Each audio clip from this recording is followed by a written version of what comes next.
Formal na nilunsad ti nationwide simultaneous DNR Express permitting on wheels itang Aldao.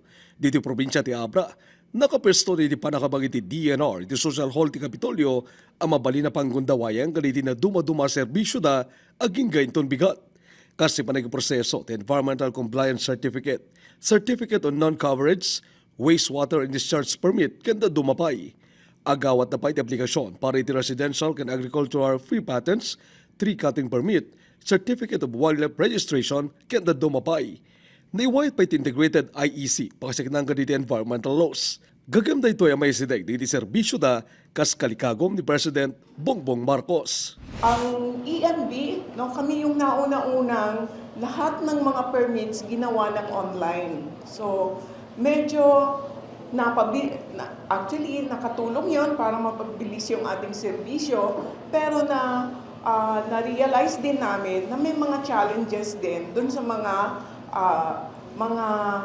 regulated community na walang magandang internet connectivity or wala silang like desktop or laptop para mag-upload ng kanilang mga application. By conducting this intensive information drive on key environmental laws, we are ensuring that every citizen of Abra is not only compliant, but is also an empowered steward of our natural resources. Karaman dito empleyado ti Clearance and Permitting Division, ti EMB CAR, kaditi nagipaset ti permitting on wheels. Saan na nadamo ti EMB CAR, ti panangisadeg serbisyo da, kaditi nagduduma probinsya. Wagas na ito itatummatulungan dito mili, iti panagiproseso kaditi sa pulanda, iti bayet, nga online ti application. Yun, ina-assist namin silang mag-lodge. Ano ang mga requirements? Bakit hindi ma-submit sa amin kahit na i-tick na nila yung submit? So yung mga ganon, mga glitches sa system or mga requirements na masyadong hindi masyadong maintindihan ng tao. Inaasahan natin is for their compliance. Maintindihan nila kung paano mag-comply para makakomply sila sa ating mga environmental laws, especially on the protection of our environment. May isa ka dito ng gundaway ti programa ti Sanitary Inspector ti Villa Viciosa ani Alan Dave. Kinasapula nating aplikar para iti Hazardous Waste Generator Registration Certificate para iti RHU.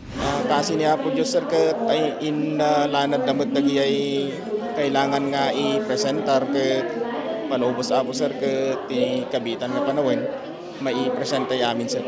Siya at unay dito nga aktibidad nga insayang kat DNR sir ta adakkel nga banag nga umuna-unay ke asidegan ti panag pangi-prosesan tay kadagiyay katayon sir. Kasapulan tayon sir. Namay para ka dito umili, ti panakaya si degdeg ti serbisyo, iso kalikagom dati panakaywayat ditoy regularly. Archie Lorenzo, Balitang, Solid North.